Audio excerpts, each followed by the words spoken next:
Today, I'm sitting down with the City of Bee Cave Mayor Kara King. Kara is a dedicated advocate for the city who's been serving the community as a member of the City Council since May of 2013, before being elected as mayor in May of 2020. So you have seen a lot. Your commitment to the community shines through your extensive involvement, including chairing fundraisers benefiting the Lake Travis and Austin area, founding the Stop the Clot Austin 5K, serving on various boards and committees, and you understand the need for growth while preserving the City of Bee Cave's unique heritage and nurturing its position as the gateway to the Hill Country. Welcome, Kara. Thank you. To the Making On Community podcast. It's exciting to have you on. I've admired what you've done from afar for a long, long time. As a citizen of Bee Cave, I moved to Texas in 2005, and I lived in Bee Cave for over 10 years. And boy, has that city seen some political transition, some demographic transition, some growth transition, and you've been at the forefront of shaping some of the challenges that the city's had since 2013. And wow, do you have this place in good shape? Thank you. That's a very good, nice compliment. I appreciate it. Thank you. But you know what? I think that that's as far as it goes from my perspective. What really matters is you're the one that did it. Yeah, you had a lot of help, but you really helped. Your leadership, which is unique, and I want to unpack that today a little bit because there's entrepreneurs of all shapes and sizes, and some of us run banks, and some of us run manufacturing companies, and some of us run cities. And that's why I was excited to get you on, because you're at the forefront of the gateway to the Hill Country, and the population growth out there is crazy, the wealth growth out there is crazy, and the challenges that presents for a city is enormous. And so tell us a little bit about your background, Kara, because you didn't always run cities. No, I never thought I would get into politics, and I still say that I'm not in politics. I say that I'm a community servant because that's really what it feels like.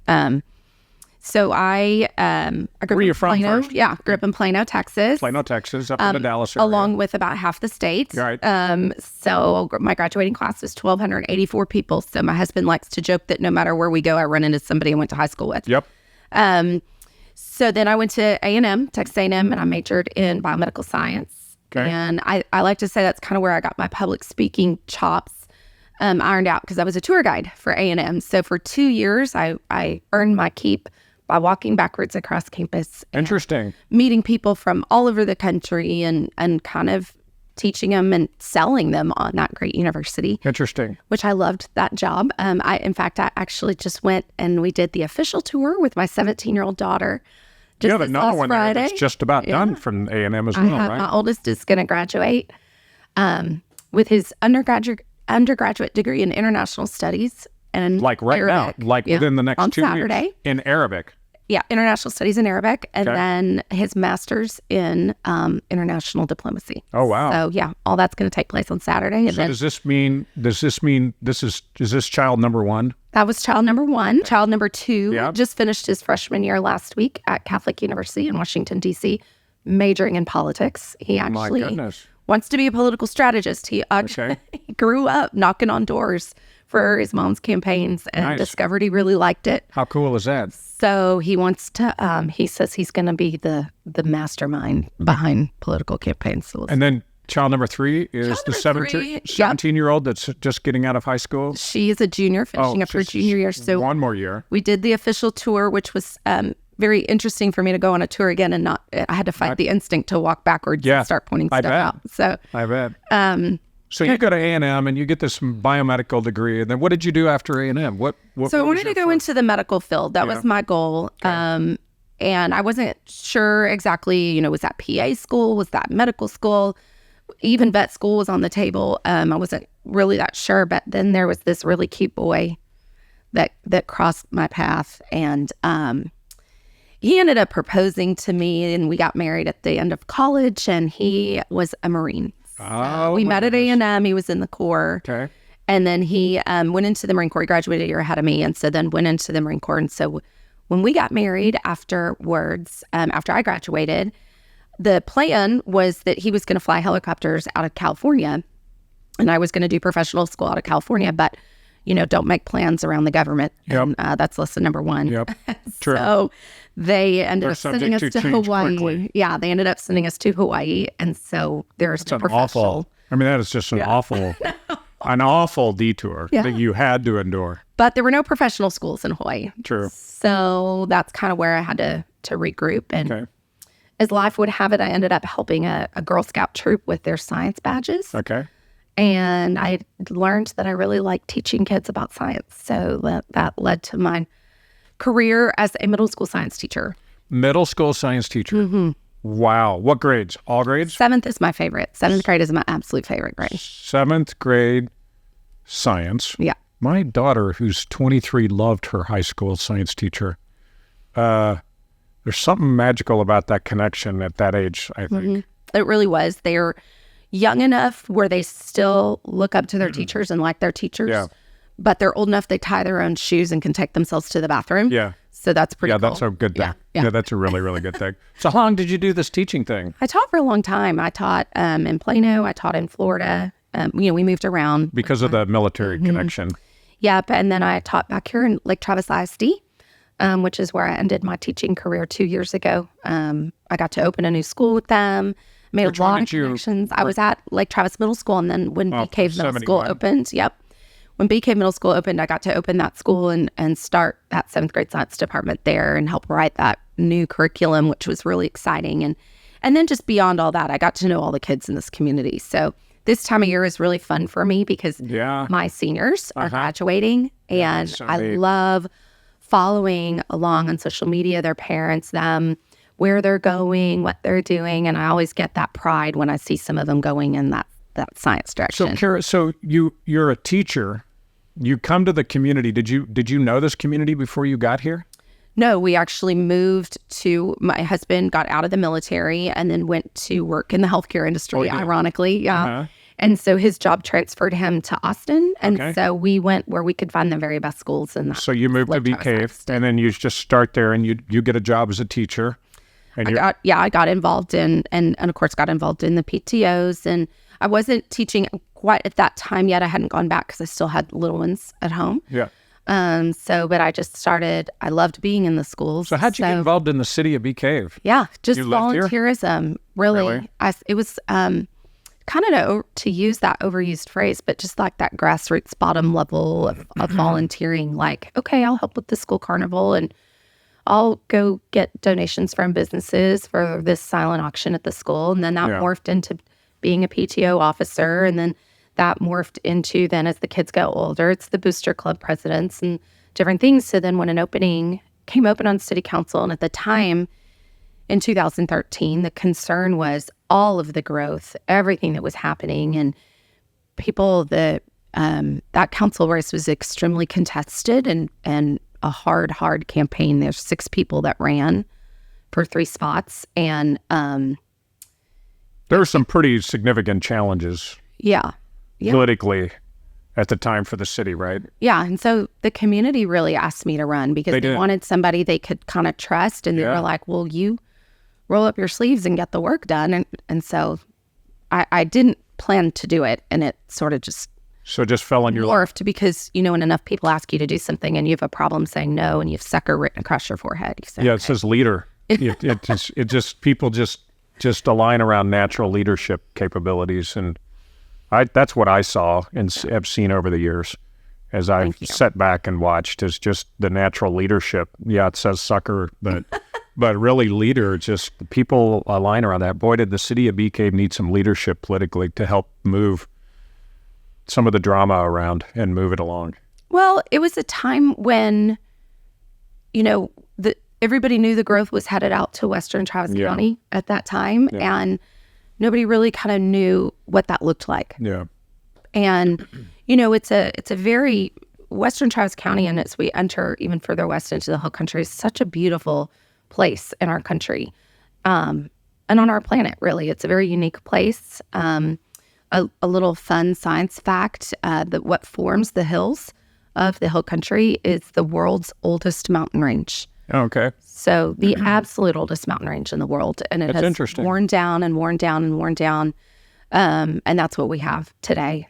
So it's always fun for me to teach my students. Science Yeah, students. that part, because we're living here. We're living in one of the oldest mountains in the world. That's really cool. I did not know that, and I've been here since 2005. So now I have a fact in my head that I'm gonna have to share.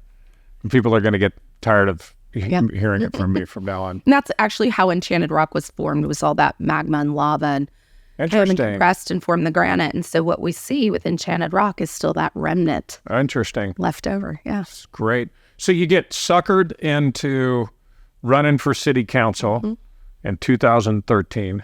Yeah. You've got this educational background. Seems like a logical fit to run a bunch of children that are not sure if they're wanting to be an adult or not in running a city, but you sure have done it. So how do you balance getting involved in the community? Because you were way involved, Kara. Yeah. You're not just like a normal mayor. Like, I would say you're the abnormal mayor. How's that? No, I'm just kidding. But I mean, you are so involved. You are doing everything in this community. You're involved. You attend everything that you can, and yet you still seem to move the city forward. Well, what's the key? I'm glad it looks that way. Yeah. Because it's really all about a team. Yeah. You know, I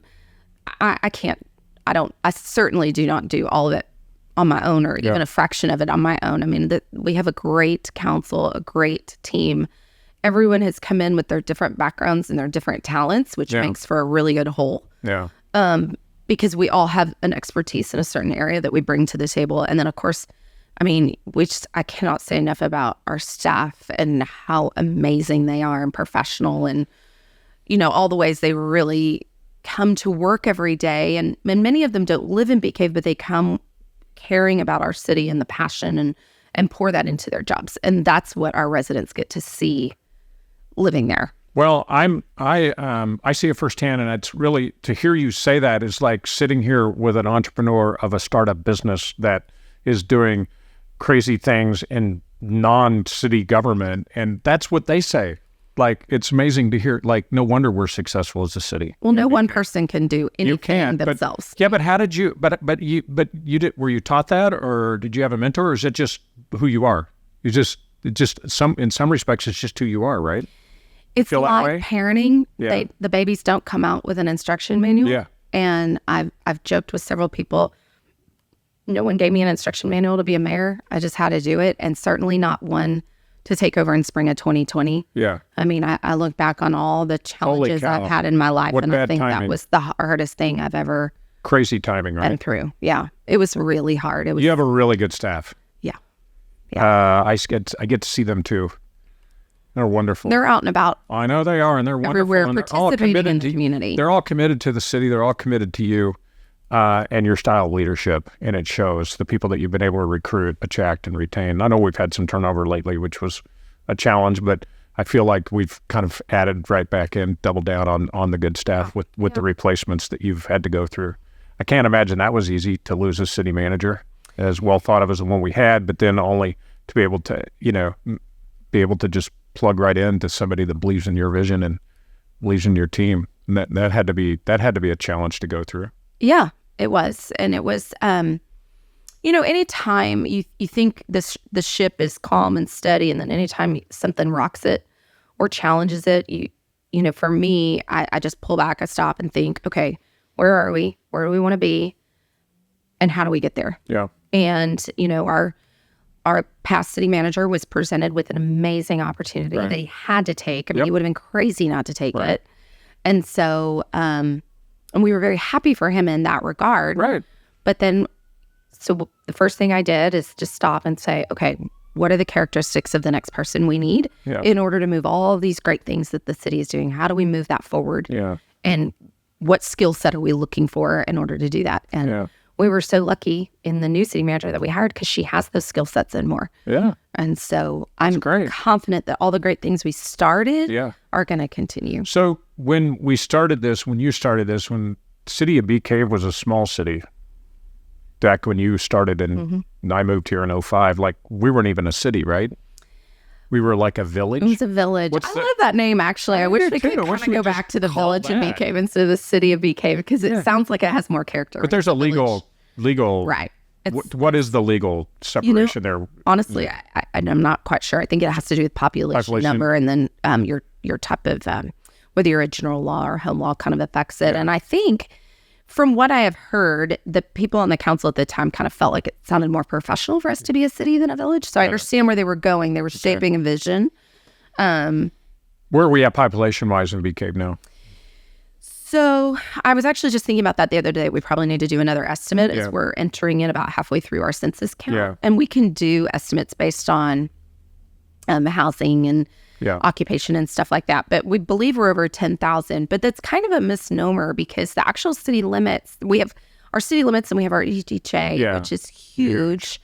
And so in essence, we kind of take care of our ETJ too. They're just not considered city limits. Correct. And then, of course, we have the whole general Lake Travis area that's in and out of Bee Cave every day. And that's we believe, over 60,000 at this point. So if people really think about, that's that kind of that Western Travis County 6171 corridor.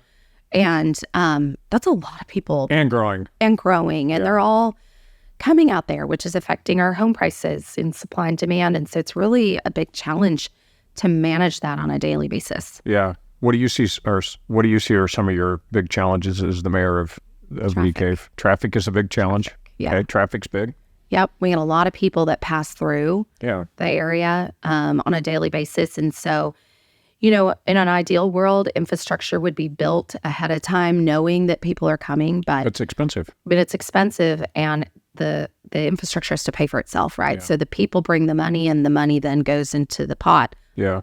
In an ideal world, to build. So we have Bee Cave Road and 71, and then you have the Bee Cave Parkway that was the great addition that was built many years ago. But then you've got 620 and 70 Run and Hamilton Pool and 71, and I assume that's the major impetus of the corridors that need to be addressed. Yeah, we see what's happening in Oak Hill. I just drove through last night with a friend of mine that flew in to have dinner with me last night, and I took him back to his hotel, which was at the Hyatt Lost Pines in Bastrop. So we had to go from Oak Hill all the way through. And I was telling him the story about how this is just now getting built. And I moved here in 2005. How do you see it happening for the city of Bee Cave? I've seen some good cooperation, though, from your leadership with cross coordination with different other agencies. Right. What's the timing to fix it, Karen? What's it look like? If I had a crystal ball, I could answer that question. And I think even, there's the plan and then there's the reality. Yeah. And the reality is always governed by everyone's favorite thing, money. Yeah. And so, as we work through a changing economy and budget shortfalls and, all the things that happen, and so much of it is out of our control as a city because it happens at the state level and even to some extent the federal level.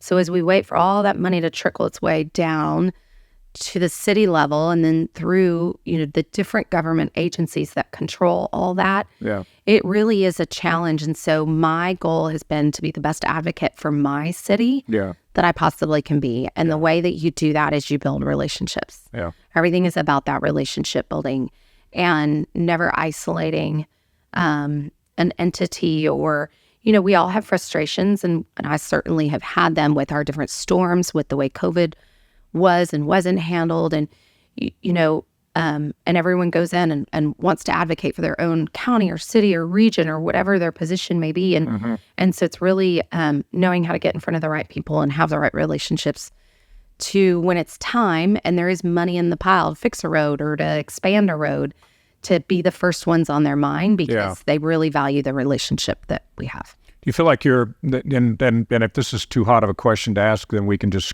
bypass it. Workforce housing tends to be something that gets discussed from time to time about, how does a teacher, or a retail worker or something along those lines, how do they afford to actually live in the city that they work? Are we making some progress there, do you feel like, or do you feel like we need to make more progress? We need to make more progress. And, here's where we're at.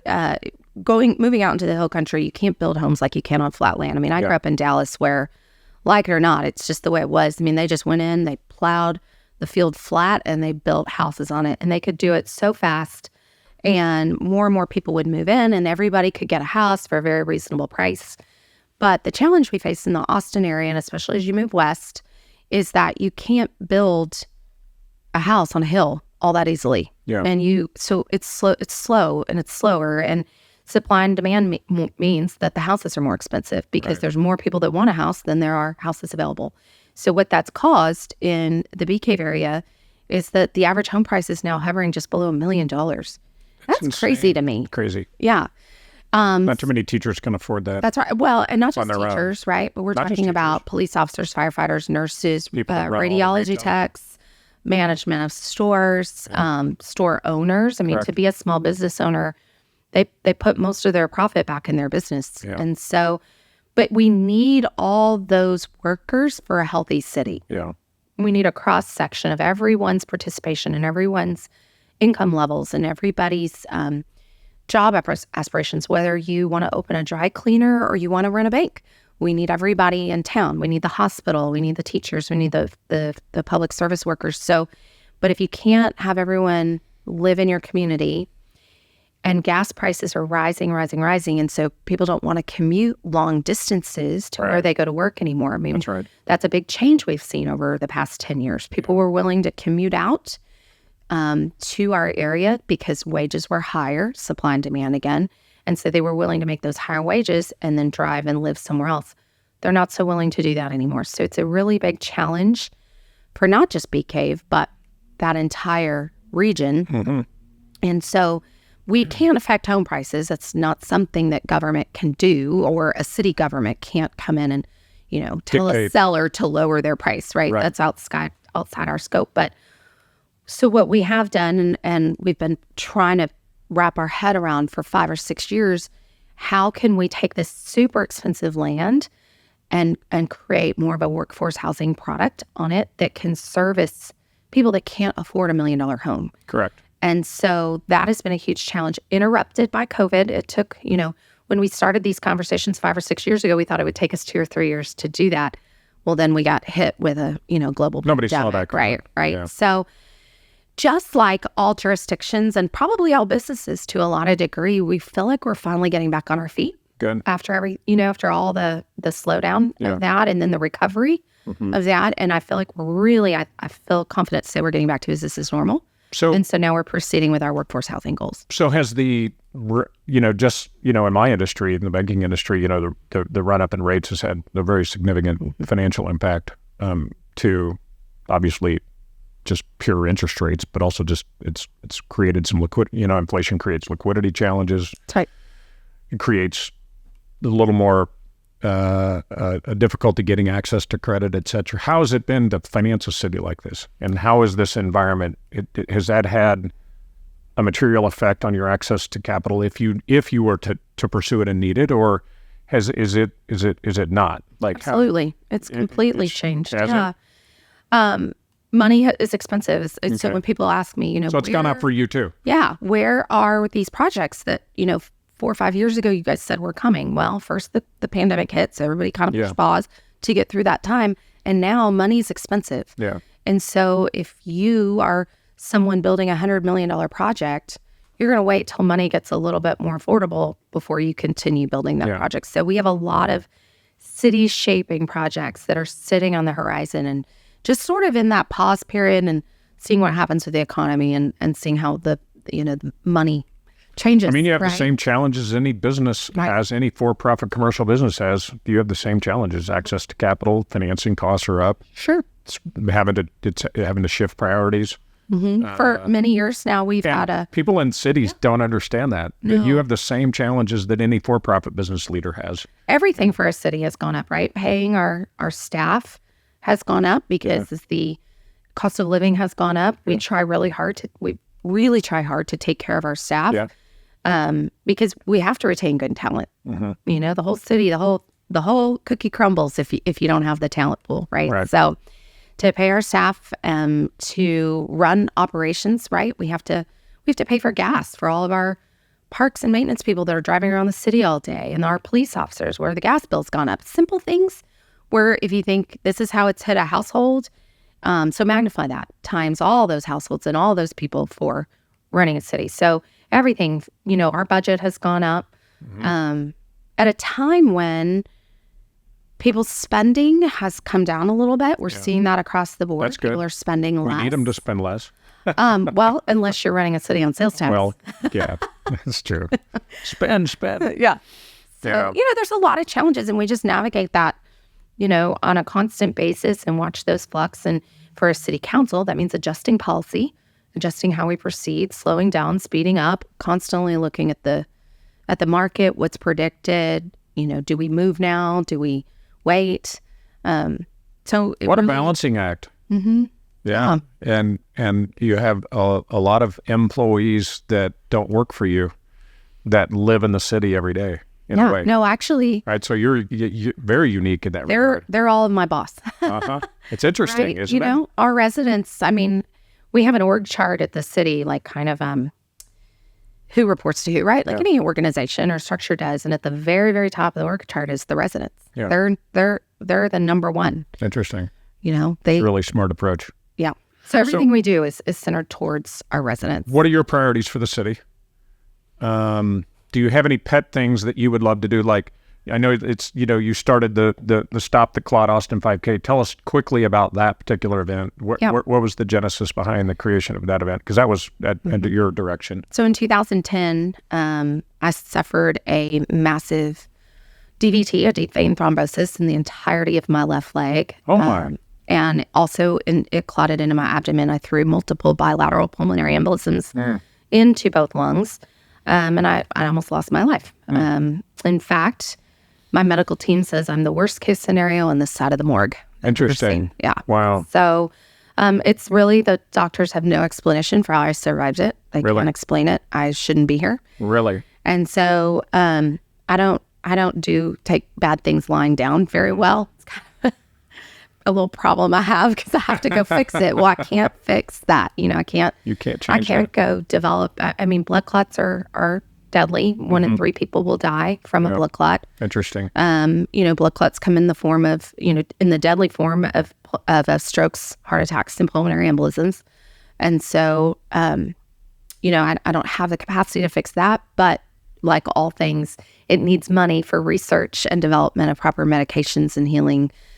So all you business leaders in the community, this is who you need to be supporting the Stop the Clot Austin 5K. When is it every year? Well, it used to be every year. And after I became mayor, it just wasn't something I could keep up with. Yeah. And so I've been trying to pass the torch to another lucky volunteer, and I haven't yet had any takers. You haven't yet, huh? Where was the race scheduled? We did it the first several years out at the reserve on Lake Travis, which was really nice. And so the runners always liked it because the views were so beautiful. Got it. And then we moved as Lakeway, my sister city, started to develop. The Oaks at Lakeway offered to have us, and we ran in there, and people like that too, because restaurants like Torchy's and Bible Crates, they would participate by having the juice out on the run, and then breakfast tacos after, and nice crepes and different things. So it really kind of was a great community event. But so you need somebody to pick the torch. Yeah, pick up the torch. We got to find somebody. Yeah, another blood clot survivor who would like to take that. At that time we had to shut it all down because of COVID. Yeah. And now with just all these duties, it's just hard to get it restarted. Yeah.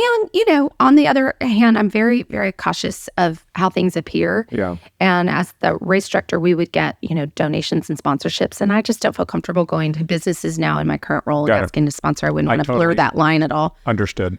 Yeah. Makes sense. Mm-hmm. Well, so before we finish today, and I want to thank you so much for coming on and sharing your style of leadership and your version of leadership running a city. You've done an amazing job. You got a great team. We have a great team. And I think from my perspective, you can tell a healthy business, and you could tell a healthy city. And it starts with leadership at the top every time. And we started the bank, and we're based here in Bee Cave, and we have a pretty healthy city, and you can just feel it. Yeah. Well, you guys have a beautiful building, and we're so thankful for that community room. Thanks. It's going to be a great place for events. We already had our first event out there. It was our Books and Bees night, which was so awesome and successful. It's just one of the great things that I love about Bee Cave, because our team is always putting on these great events that are free for our residents. And so y'all are participating in that by being community partners with us. So we're really grateful for that. You're very humble, but you're an interesting entrepreneur, very successful. I love how the impact you're having on your children at home, and Your husband's background in the military, and then to hear what your kids are doing, and they're seeing what mom's doing. It's just a fascinating story. The impact and legacy that you're leaving on the city, but also your own kids, and that's pretty awesome to see. They're my first project. Yeah. It's really cool. There is no, like you said, there is no playbook. Yeah, there is no playbook. We're just you're taking mom, what you had to do to figure out how to be a mom and a parent, and you're like, well, that worked decent. At least I think it worked pretty good. I'm gonna at least try that over here, and it's working really good. So honestly, good job. Being a teacher, and I would never say that teacher going into government is maybe the easiest transition, but the same tactics that apply in a classroom. Yeah. Give everyone a space to talk. Listen to everybody's points of view, try to meet different groups of people, of learners' needs. It really is kind of that same concept when you go into city leadership, because everyone has a voice, everyone has their own point of view that they come from. And if you collectively put everybody together, the whole is really something great. Yeah.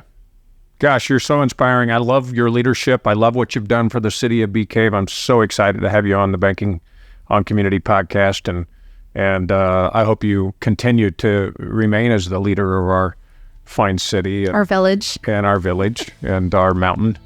We like to say out in our neck of woods, our hive. That's right. Let's go. Mm-hmm. I love it. Thanks for coming on, Kara. It's been awesome. Today's episode of Banking on Community was recorded in the Keystone Bank podcast studio located in downtown Austin. Keystone Bank opened its doors in 2018 with a maverick approach to community banking, focusing on putting clients first, and the core values of take charge, encourage creativity, lead in innovation, do what is right, and center around community. For more information, visit our website, keystone.bank.